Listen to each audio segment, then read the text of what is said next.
Semua yang ku perbuat, baik siang dan malam, selalu untukmu. Segenap hidupku adalah milikmu, untuk kemuliaanmu.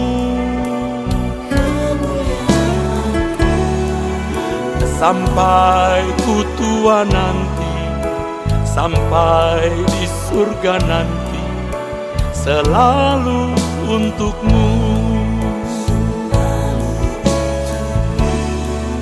Sampai ku tua nanti, sampai di surga nanti, selalu untukmu.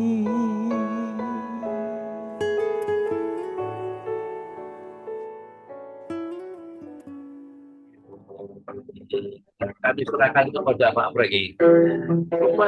Bapak nanti ku menghadap rajaku, bisa tugasku.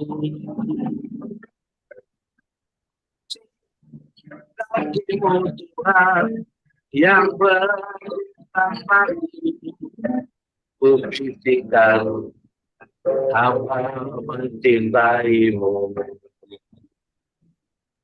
Buktikan hamba mencintaimu.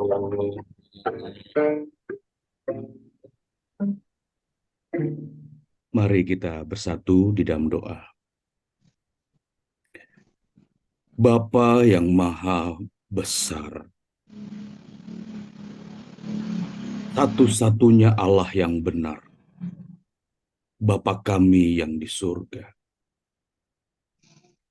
Ingatkan kami bahwa satu saat nanti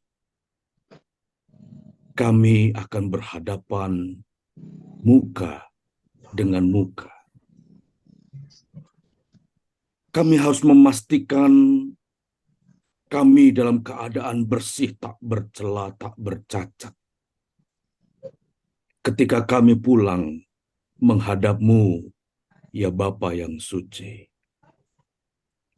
Agar kami benar-benar bisa tahan berdiri di sidang pengadilan Allah nanti. Oleh karenanya Tuhan, selama kami masih memiliki waktu, di mana di dalamnya ada kesempatan, kami benar-benar mau bersih-bersih.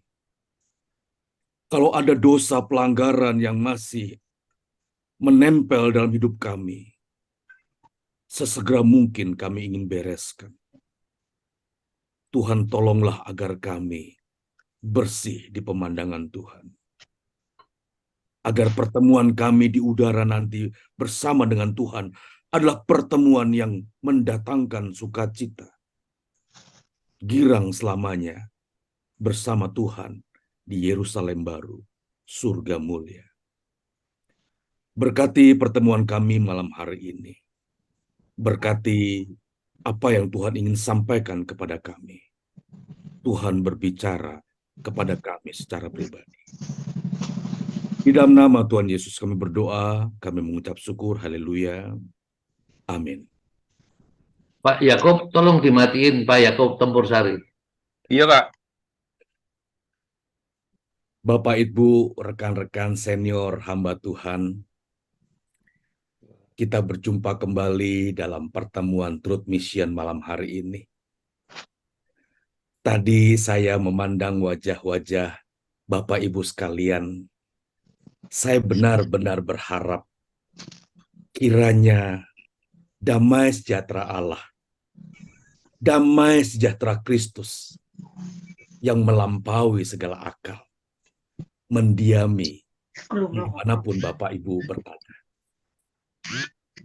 Dimanapun Bapak Ibu berada, kiranya damai sejahtera Allah yang maha tinggi benar-benar menjadi milik kita yang pasti. Dan saya percaya pertemuan ini pasti akan mendatangkan berkat bagi kita semua. Bapak Ibu yang dikasihi Tuhan, jika tidak berkeberatan, saya mohon bantuan kepada Bapak Pendeta Stefanus Riamin. Bapak Pendeta Stefanus Riamin untuk membaca bagian-bagian firman Tuhan yang akan disampaikan pada pertemuan ini. Mohon Pak Pendeta Yakob Tempur Sari dimatiin suaranya di mute Pak. Oke, terima kasih. Baik. Baik, kita mulai kembali. Yang saya hormati Bapak Pendeta Stefanus Riamin akan membantu kita, memandu kita dalam membacakan beberapa ayat Alkitab yang akan kita sama-sama dengar malam hari ini. Bapak, Ibu, rekan-rekan hamba Tuhan senior, tema yang diambil pada kesempatan Truth Mission kali ini ialah dari perkataan Tuhan Yesus sendiri. Perkataan yang disampaikan oleh Tuhan Yesus sendiri tentang Tuan dan hamba. Tentang Tuan dan hamba. Yang terdapat pada Injil Lukas pasal 17. Ayat 7 sampai yang ke-10. Bapak Pendeta Stefanus Riamin akan membaca pada Injil Lukas pasal 17 ayat 7 hingga yang ke-10. Mohon dapat dibaca perlahan-lahan Bapak Pendeta agar apa yang Bapak bacakan dapat menyerap di dalam hati nurani kita. Silakan Bapak. Lukas pasal 17 ayat yang ke-7 berbunyi demikian firman Tuhan. Siapa di antara kamu yang mempunyai seorang hamba yang membajak atau mengembalakan ternak baginya, akan berkata kepada hamba itu setelah ia pulang dari ladang, mari segera makan. Bukankah sebaliknya, ia akan berkata kepada hamba itu, sediakanlah makananku, ikatlah pinggangmu, dan layanilah aku sampai selesai aku makan dan minum. Dan sesudah itu engkau boleh makan dan minum. Ayat yang ke-9. Adakah ia berterima kasih kepada hamba itu? Karena hamba itu telah melakukan apa yang ditugaskan kepadanya. Ayat yang ke-10. Demikian jugalah kamu, apabila kamu telah melakukan segala sesuatu yang ditugaskan kepadamu, hendaklah kamu berkata, kami adalah hamba-hamba yang tidak berguna. Kami hanya melakukan apa yang kami harus lakukan. Luar biasa apa yang disampaikan oleh Tuhan Yesus, Tuhan dan Juru Selamat kita. Yang saya hormati Bapak Ibu, rekan-rekan hamba Tuhan, dimanapun Bapak Ibu berada. Nampaknya isi atau fakta kenyataan pada bacaan dalam perikop tersebut hampir-hampir tidak ditemukan lagi pada dunia pelayanan kita hari ini. Hampir-hampir tidak ditemukan atau nyaris tidak ada, bukan berarti tidak ada. Tetapi sedikit. Bahkan sedikit sekali. Hamba yang hanya mengerjakan apa yang ditugaskan tuannya, kepadanya seraya berkata, kami adalah hamba-hamba atau budak-budak yang tidak berguna. Kami hanya melakukan apa yang kami lakukan. Saya melakukan ini. Izinkan saya bertanya kepada Bapak Pendeta Petrus.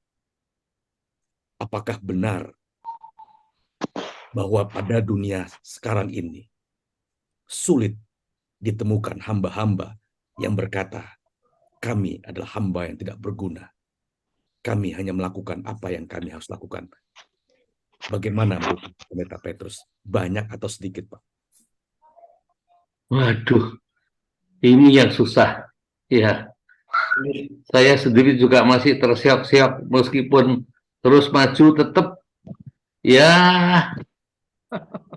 masih banyak cacat celah tapi kita tetap mau maju ya, mau menuju eh, sempurna seperti Bapa, serupa dengan Tuhan Yesus. Semoga masih bisa ngatasin waktunya. Bapak Pendeta Petrus yang senior saja berkata bahwa kita terseok-seok di dalam memenuhi apa yang Tuhan Yesus sampaikan ini. Kalau kita berkaca pada keadaan kita di dalam dunia pelayanan yang kita lakukan, tadi ada kata-kata banyak air mata, banyak penderitaan yang dihadapi di pelayanan. Apakah Bapak Ibu berani dan berani berkata, Tuhan, kami adalah hamba-hamba yang tidak berguna. Sekalipun kau diperhadapkan kepada satu permasalahan, penghinaan, bahkan pengkhianatan, tetap kalimat yang keluar adalah kami hanya melakukan apa yang harus kami lakukan. Apakah kita marah dengan keadaan itu? Apakah kita menjadi tidak terima dengan apa yang Tuhan percayakan dalam hidup pelayanan kita? Sekali lagi, nampaknya sedikit sekali orang-orang demikian dalam pelayanan kita saat ini. Oleh karenanya pemberitaan firman Tuhan malam hari ini, kiranya kita membuka hati dan pikiran, bersikap jujur, bagaimana keadaan kita di hadapan Tuhan. Pada kesempatan pengajaran tersebut dalam Injil Lukas 17 tadi, sebenarnya Tuhan Yesus ingin menyampaikan atau mengingatkan posisi seorang hamba di hadapan Tuhan yang memilikinya. Jadi Bapak, Ibu, Saudara sekalian, kita diingatkan posisi kita. Jangan lupa, kita ini hamba-hamba Tuhan, budak-budaknya Tuhan, suruhannya Tuhan. Lihat bagaimana perilaku orang yang namanya suruhannya Tuhan, hambanya Tuhan, budaknya Tuhan.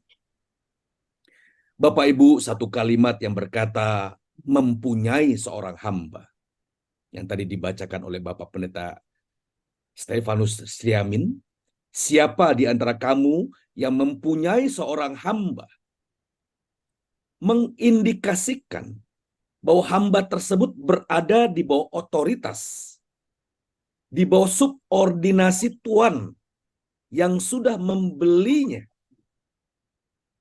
Jadi Bapak Ibu, ketika seorang menyebut dirinya sebagai hamba Tuhan, maka biarlah kita terus diingatkan bahwa keberadaan kita ada pemiliknya. Amin. Kita bukan milik kita sendiri. Kita ada pemiliknya. Oleh karenanya kita harus melakukan seluruh kehendak Tuhan yang telah memiliki kita. Berada di bawah otoritas atau penguasaan Tuannya, berarti hamba atau budak tersebut sudah tidak lagi memiliki kebebasan. Saya mengulangi, ketika kita menyadari bahwa kita ada pemiliknya, kita berada di bawah otoritas Allah yang maha tinggi, di bawah Tuhan Yesus telah menebus kita, kita tidak lagi memiliki kebebasan apapun sesuai dengan kehendak kita. Tetapi kita harus melakukan, menjalankan keinginan, kehendak Tuhan yang memiliki, membeli kita. Apakah Bapak Ibu pernah bertanya kepada diri kita masing-masing? Mengapa aku ditempatkan di pelosok Blitar? Tuhan, mengapa Engkau percayakan aku melayani di tempat-tempat tandus?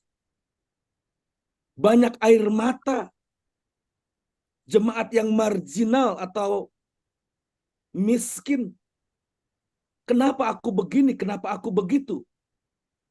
Bapak Ibu, pertanyaan itu saja sudah membuktikan bahwa kita tidak menghidupi apa yang menjadi kehendak Tuhan kita. Bapak Ibu yang dikasihi Tuhan, saya percaya Tuhan yang kita sembah, Tuhan Yesus Juru Selamat kita, mendengar pembicaraan kita malam hari ini. Amin. Tuhan Yesus Juru Selamat kita mengetahui keadaan hati kita masing-masing malam hari ini. Apakah kita marah dengan keadaan pelayanan kita? Apakah kita menjadi putus asa dengan apa yang menjadi pelayanan kita dimanapun kita berada? Kita membandingkan keadaan kita dengan keadaan orang lain. Rasanya orang lain lebih beruntung daripada kita. Percayalah saudaraku, rekan-rekan hamba Tuhan. Apapun keadaanmu hari ini, apakah dalam keadaan di dalam lembah kehidupan, lembah air mata, tantangan pelayanan, Tuhan tahu keadaan kita. Tuhan pasti membela kita. Amin. Katakan kepada Tuhan dalam hati kita masing-masing. Katakan dengan sungguh-sungguh, Tuhan, aku adalah hamba-hamba yang tidak berguna. Aku hanya menjalankan apa yang menjadi kehendak-Mu. Kalaupun pelayananku hancur, biarlah hancur di tangan Tuhan. Kalaupun pelayananku tidak maju-maju, aku menyerahkan kepada Tuhan. Apapun yang terjadi dalam pelayananku, Tuhan, aku tidak menuduh Tuhan berbuat yang tidak patut. Aku tidak menuduh Tuhan melakukan hal yang tidak adil kepadaku. Sebaliknya Bapa, jadilah padaku seperti yang Kau kehendaki. Jujur Bapak Ibu, langka hamba-hamba Tuhan demikian. Langka jumlah hamba-hamba Tuhan yang mempercayai Tuhan dengan segenap hati, pikiran, dan jiwa. Malah kadang-kadang kita menuduh Tuhan, meninggalkan kita, meninggalkan pelayanan kita. Pertolongan Tuhan sepertinya tidak nampak. Rasanya Tuhan jauh. Tangan Tuhan tidak menyentuh pelayananku. Dan lain sebagainya. Namun malam hari ini kita diingatkan. Tuhan yang punya pelayanan itu. Tuhan yang punya proyek pelayanan itu dimanapun Bapak Ibu berada. Di pelosok-pelosok negeri manapun. Sekalipun banyak air mata. Allah berjanji. Aku menyertai engkau sampai kesudahan akhir zaman. Amin. Aku membelamu. Amin. Hidupmu dalam tanganku. Mari. Saya mengajak Bapak Ibu untuk terbuka, jujur. Di dalam hati nurani kita yang terdalam. Apa yang terbersit dalam hati kita ketika kita menghadapi berbagai tantangan, permasalahan, kekurangan, dan lain sebagainya. Banyak air mata yang ditumpahkan dalam pelayanan. Bagaimana responmu? Banyak perasaan yang kita tekan. Harga diri yang kita lupakan. Bapak Ibu, Tuhan tahu. Dan Tuhan menghitung, menampung air matamu. Allah yang maha tinggi tahu apa yang dilakukan oleh engkau. Dan sebaliknya, Tuhan juga merasa ketika kita marah, ketika kita tidak terima, mengapa pelayananku seperti ini, mengapa pelayananku seperti itu, Tuhan juga merasa. Jadi kita diingatkan malam hari ini, bahwa kita ada hari ini, kita hidup hari ini, ada yang punya. Kita bukan punya kita sendiri. Yang saya kasihi, Bapak Pendeta Alex Woli, Bapak adalah milik Allah. Bapak Pendeta adalah milik Allah.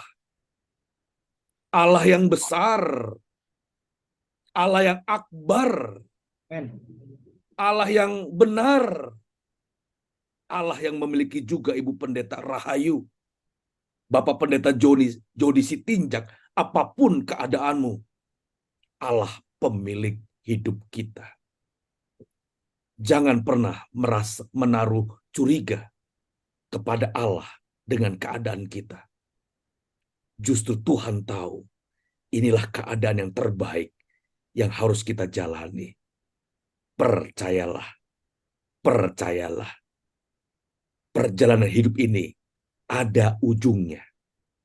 Perjalanan hidup ini ada akhirnya.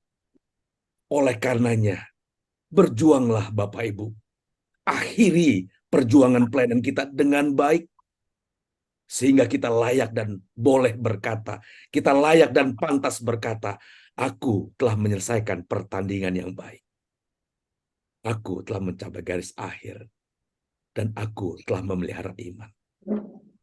Jangan pernah menuduh Tuhan berbuat yang tidak patut atas apa yang kita alami. Mengapa? Karena kita berada di bawah otoritasnya Allah. Allah yang memiliki kita. Kebebasan kita telah dibeli. Dan kita wajib melakukan apapun yang diperintahkan oleh Tuhan kita. Dalam segala sesuatu. Dan sepanjang waktu hidup kita. Kalau kita sudah masuk dalam pelayanan, pekerjaan Tuhan, hidup kita bukannya kita lagi. Namun Kristus yang hidup dalam kita. Tetapi kenyataan di lapangan, ayat ini sering hanya menjadi ayat hafalan. Menjadi ayat-ayat hafalan yang terpampang di tembok-tembok rumah. Tetapi tidak menggores di dalam hati dan sanubari kita. Kalau kita mengatakan hidupku bukannya aku lagi, tetapi Kristus dalamku, apapun yang terjadi dalam pelayanan kita, mau naik, mau turun, mau banyak, mau sedikit, ini proyeknya Tuhan. Ini pekerjaannya Tuhan. Kami adalah hamba-hamba yang tidak berguna, yang hanya menjalankan apa yang Tuhan kita maui. Bapak Ibu, saya coba untuk melihat fakta kenyataan budak atau hamba. Ya. Eksistensi atau keberadaan budak sebetulnya miris. Budak atau hamba saat itu, pada ayat Lukas tersebut, sebenarnya tidak lagi berbeda dengan binatang peliharaan. Binatang peliharaan yang harus menjalani pekerjaan apapun yang dibebankan kepadanya, itu seorang budak. Budak atau hamba. Budak manusia yang disamakan derajatnya dengan seekor sapi yang membajak sawah.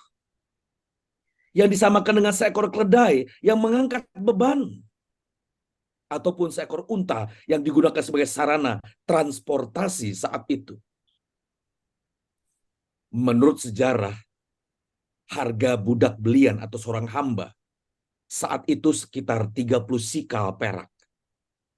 Jadi Bapak Ibu, saya bicara pada konteks waktu itu, bahwa harga seorang budak yang dibeli oleh tuannya sekitar 30 sikal perak. Kalau kita konversikan dengan rupiah saat ini, kurang lebih 6 juta rupiah. 30 sikal uang perak, itu harga seorang budak. Bapak Ibu masih mengingat nilai harga yang sama yang diterima oleh Yudas Iskariot ketika ia menyerahkan gurunya berapa perak, Bapak Ibu? Ketika Tuhan Yesus dijual oleh imam-imam kepala, oleh seorang muridnya, 30 keping uang perak. Bapak Pendeta Sriamin, Matius 27 ayat yang ketiga. Matius 27 ayat yang ketiga.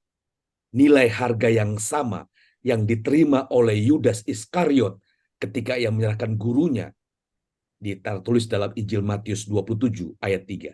Silakan Bapak. Matius pasal 27 ayat yang ketiga berbunyi demikian firman Tuhan. Pada waktu Yudas yang menyerahkan dia melihat bahwa Yesus telah dijatuhi hukuman mati, menyesalah ia. Lalu ia mengembalikan uang yang 30 perak itu kepada imam-imam kepala dan tua-tua. Haleluya. Tuhan kita Yesus Kristus Juru Selamat kita dihargai tidak beda dengan nilai seorang budak. Harga atau nilai Tuhan Yesus disamakan dengan harga seorang hamba atau budak belian. Jika saya bertanya kepada Bapak Ibu sekalian, berapa harga yang engkau pasang untuk harga dirimu sebagai seorang hamba Tuhan? Berapa?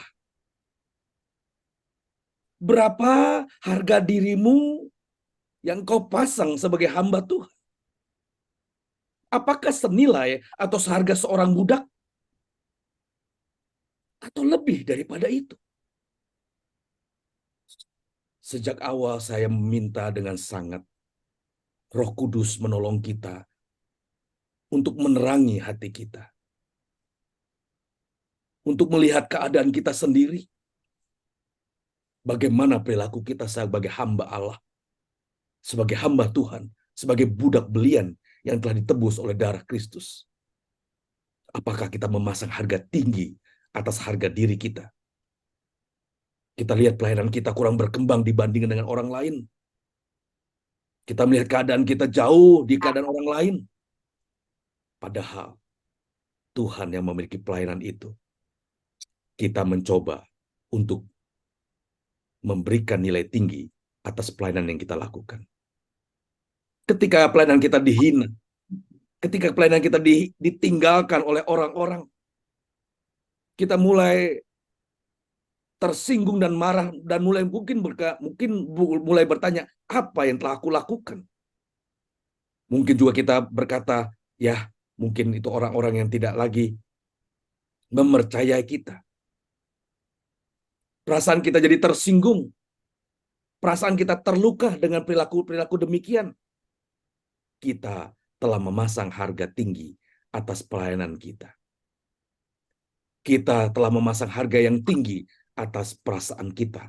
Padahal kita telah dibeli dan harganya telah lunas dibayar. Kita adalah hamba. Kita adalah milik daripada Tuhan kita. Kita diingatkan Bapak Ibu bahwa hidup kita ada yang punya. Amin. Sekali lagi kita bukan punya kita sendiri.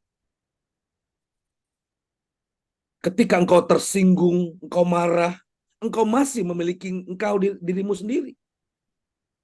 Ketika engkau marah, engkau tersinggung, itu artinya engkau masih memiliki dirimu sendiri. Dengan apapun keadaan kita. Dengan apapun tantangan yang pelayanan yang kita hadapi. Tetapi kalau kita tahu dan menyadari bahwa hidup kita ada yang punya, hidup kita bukan diri kita sendiri lagi, maka ketika ada permasalahan, kita tidak lagi tersinggung dan marah. Aku adalah hamba yang tidak berguna. Aku hanya menjalankan apa yang menjadi kehendak Tuhan kita. Kita tidak punya lagi kebebasan. Selain menyerahkan kebebasan kita untuk melakukan apapun sesuai dengan kebebasan Tuhan kita, yakni Tuhan Yesus Kristus. Kita dibeli bukan dengan 30 sikal uang perak. Saya sampaikan kembali Bapak Ibu, kita dibeli bukan dengan harga seorang budak. Padahal Tuhan kita saja sendiri dihargai dengan nilai seorang budak. Tapi keberadaanmu dan keberadaanku tidaklah dibeli dengan 30 sikal uang perak atau 6 juta rupiah. Bahkan jika seluruh harta dunia dikumpulkan pun tidak akan pernah cukup untuk menebus kita dari perbudakan dosa. Betapa berharganya hidupmu di pemandangan Tuhan. betapa engkau istimewa, betapa engkau mendapat tempat yang khas, yang khusus di pemandangan Tuhan, sehingga Ia rela mati untuk menebus kita dan mengumpulkan kita malam hari ini. Apakah Bapak Ibu pernah berpikir kita dipertemukan 150 orang lebih ini malam hari ini adalah karena kemurahan Tuhan? Amin. Amin. Bukan sebuah kebetulan. Bukan sebuah karena undangan dari Bapak Pendeta Petrus. Bukan. Tapi Tuhanlah yang mengumpulkan kita. Amin. Tuhanlah yang memberkati kita. Pertemuan ini tidak akan pernah terjadi tanpa gagasan daripada Tuhan. Pertemuan ini tidak akan pernah terjadi tanpa kemurahan Tuhan. Oleh karenanya tadi mendengar rekan hamba Tuhan di Tiongkok tadi, hati kita jadi bergetar. Tuhan berkati saudara-saudara kita yang berada di negara, di pelosok-pelosok manapun. Dan pertemukan kami suatu ketika nanti. Kalau kami tidak bertemu di dunia ini, pertemukan kami di dunia yang akan datang. Pertemukan kami di langit baru dan bumi baru. Dan kita berjuang untuk itu, Bapak Ibu sekalian. Oleh karenanya betapa berharganya hidupmu di pemandangan Tuhan. Ia yang telah membeli kita dengan darah dan nyawanya di Bukit Kalvari. Itulah harga seorang manusia yang ditebus oleh Tuhan Yesus yang tiada tara, yang tiada mahalnya. Bapak Ibu, jika Bapak Ibu berhasil menjual rumah, contoh ya.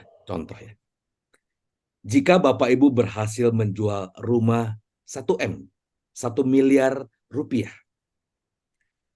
Kalau komisinya hasil penjualan rumah itu kira-kira berapa? 50 juta kah? Mungkin 50 juta. Bagaimana kalau harga rumah itu 10 miliar? Komisinya 500 juta. Besar sekali uang itu. Besar sekali. Tetapi bagaimana kalau kita berhasil menyelamatkan 1 orang jiwa dalam pelayanan kita? Bagaimana kita berhasil menyelamatkan 1 orang jiwa yang harganya dunia ini pun tidak akan pernah bisa membayar? Kira-kira berapa komisi, berapa upah yang akan diterima oleh Bapak Pendeta Fernando Bastian ketika ia berhasil menyelamatkan 1 orang domba Allah? Lihat bagaimana upah kita. Satu ketika nanti Tuhan akan bayar. Tuhan akan berikan. Dan Tuhan tidak akan pernah berutang kepada kita. Dalam konteks ini, Tuhan pasti membayar apa yang telah kita lakukan untuk kemuliaan Tuhan. Tuhan Yesus sendiri yang berkata bahwa kita sungguh berharga di pemandangannya, bukan? Puji Tuhan.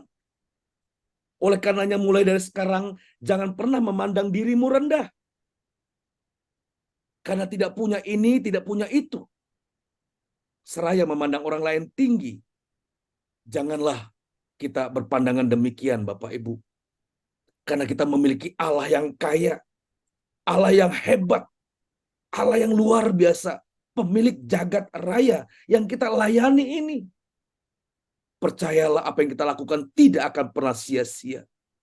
Tuhan pasti perhitungkan. Sekalipun jemaatmu hanya 1 orang, 2 orang, 3 orang. Malaikat Allah bersorak-sorak dengan apa yang telah Bapak Ibu lakukan. Percayalah, pembicaraan kita malam hari ini pun disaksikan oleh malaikat-malaikat Allah. Dan kiranya Allah memberkatimu dengan kekuatan firman-Nya. Memberi kekuatan kepadamu. Layani aku dengan saksama. Layani aku dengan cinta yang besar. Layani aku dengan pengharapan akan keselamatan abadi. Perhatikan Bapak Ibu. Tuhan tidak akan pernah salah hitung berkat-Nya. Tuhan tidak pernah salah hitung upah yang akan Bapak Ibu terima. Percayalah. Percayalah Bapak Ibu, rekan-rekan hamba Tuhan senior, engkau tidak akan pernah dilupakan Tuhan dengan apapun yang kau lakukan. 1 jiwa sungguh berharga di pemandangan Tuhan. Jangan marah ketika pelayananmu berkurang. Jangan marah ketika pelayananmu ditentang orang. Jangan marah ketika pelayananmu dihambat, makin merambat, makin dijepit, makin melejit. Kita berharap begitu, bukan? Kalau Tuhan di pihakmu, siapa yang menjadi lawanmu? Kalau Tuhan di pihakmu, siapa lawanmu? Tetapi kita sungguh-sungguh bertanya, benarkah Tuhan benar-benar ada di pihak kita? Kita mesti dan harus berpikir dengan serius, bertanya dengan serius, apakah benar Tuhan ada di pihak kita? Tanpa kekudusan, tidak seorang pun melihat Allah. Dosalah yang menjadi penghalang utama Tuhan ada di pihak kita. Dosalah yang menjadi penyebab kenapa Tuhan tidak di pihak kita. Oleh karenanya, dengan segala kerendah hatian, mari kita periksa hidup kita. Adakah masih ada sisa-sisa dosa, pelanggaran yang masih menempel dalam hidup kita? Kita nilai, lihat keadaan kita sendiri dengan jujur. Apakah masih ada pelanggaran yang masih kita sisakan, yang belum kita bereskan? Pastikan hidup kita bersih, kudus sekudus-kudusnya, suci sesuci-sucinya. Hamba-hamba Tuhan yang hidupnya suci, hamba-hamba Tuhan yang hidupnya kudus, Tuhan pasti ada di pihak Bapak Ibu. Tuhan pasti ada di belakang Bapak Ibu. Dan kalau Tuhan ada di belakang kita, siapa lawan kita? Ketelanjangankah? Kemiskinankah? Kekurangankah? Tidak. Kita hanya melewatinya maksimal 70 tahun dan sisa hari hidup kita. Dan kita akan memandang Tuhan sebagai pembelamu. Hari ini mungkin kita menangis dengan keadaan pelayanan kita. Menangislah. Dan percayalah, Tuhan tahu engkau susah. Tuhan tahu cerita. Tetapi di atas semua itu, percayalah, suatu ketika air matamu akan dihapus dari matamu. Suatu ketika nanti permasalahanmu akan diangkat oleh Tuhan. Engkau akan dimuliakan. Engkau akan diangkat tinggi-tinggi dalam kerajaannya. Inilah hambaku yang baik. Inilah hambaku yang baik. Kepadanya lah aku berkenan. Bapak, Ibu, rekan-rekan hamba Tuhan yang saya hormati.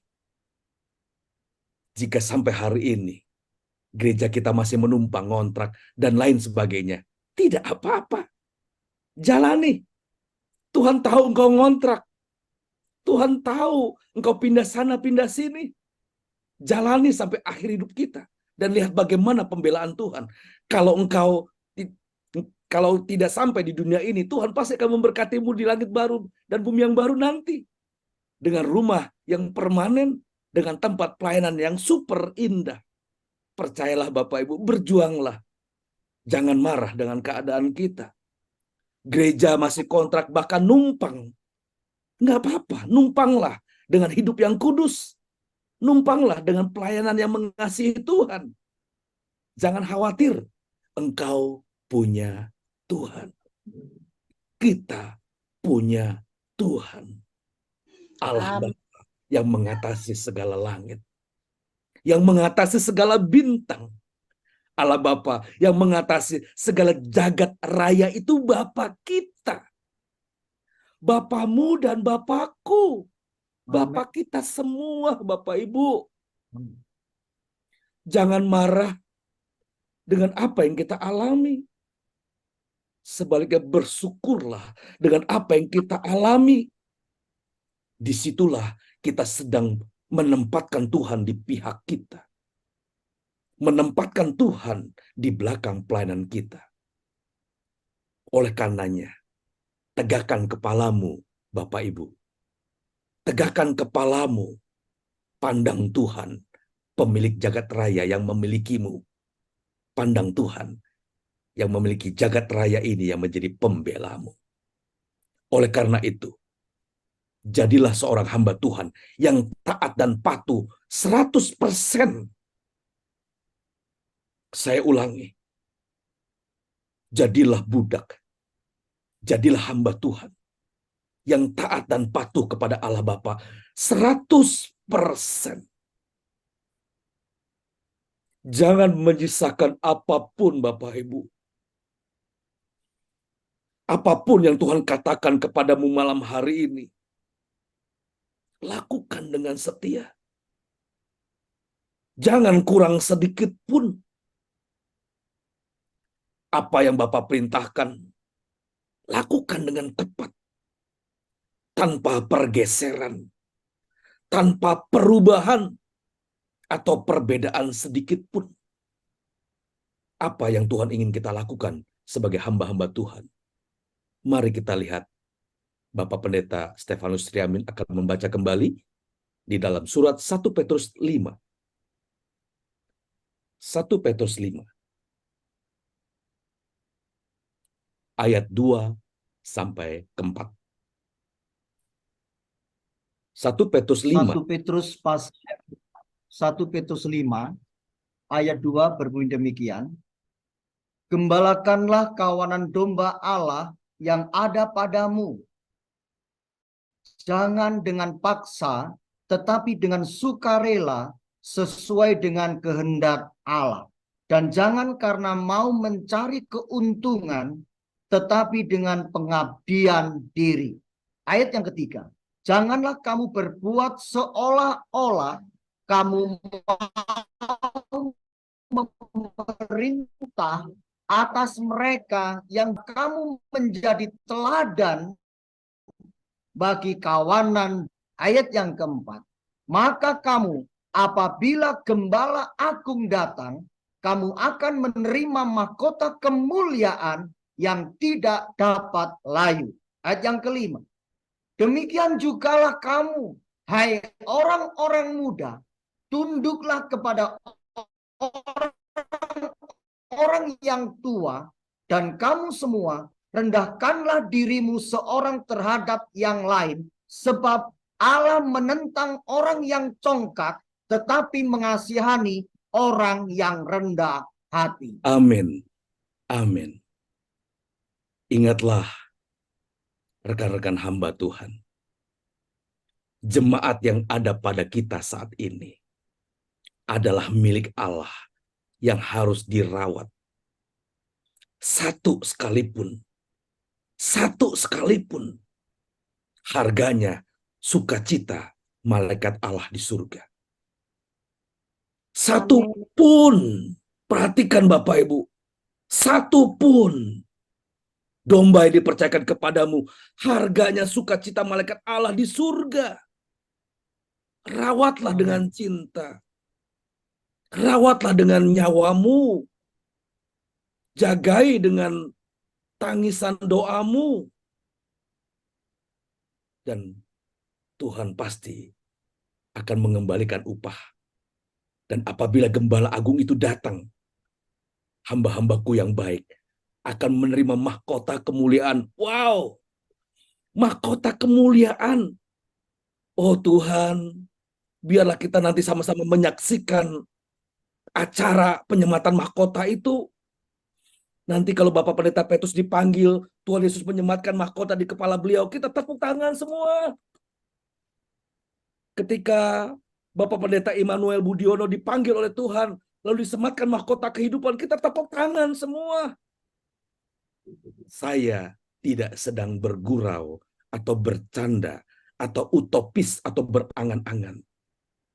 Satu ketika Allah juga akan memahkotai yang kita kasihi, Bapak Pendeta Ambram Nuiling di Blitar.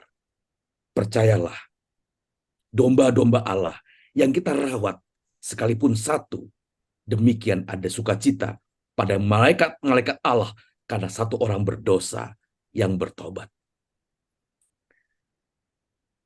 Bapak, Ibu, Saudara sekalian, sekali lagi,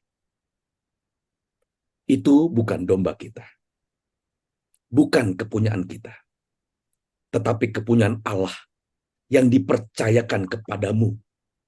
Gembalakanlah, peliharalah, dan rawatlah dengan nyawamu. Peliharalah dengan nyawamu, dengan rela hati, dengan tulus, bukan bulus. Bulus itu akal-akalan.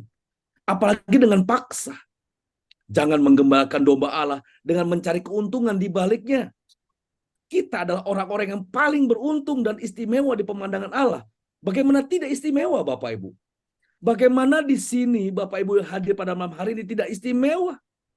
Bayangkan, kita adalah orang-orang yang paling beruntung. Kenapa beruntung? Kita menjadi kawan sekerja Allah. Kita dipercaya, dilayakkan, dipantaskan, bergandengan bersama Allah Bapa untuk mengerjakan pekerjaannya di bumi ini.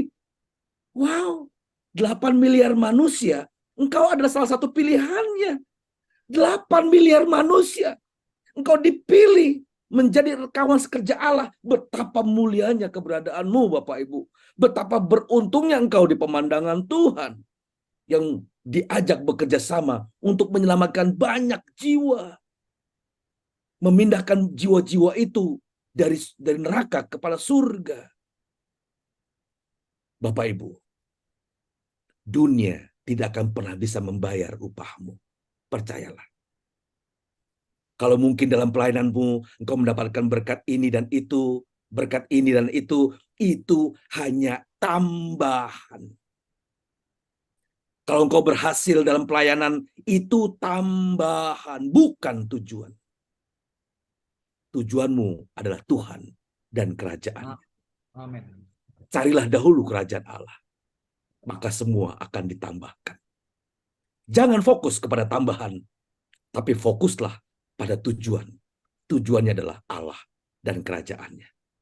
Sekali lagi, dunia tidak akan pernah bisa membayar upahmu sebanding dengan yang Allah Bapa sediakan. Tunggu tanggal mainnya. Tunggu tanggal mainnya.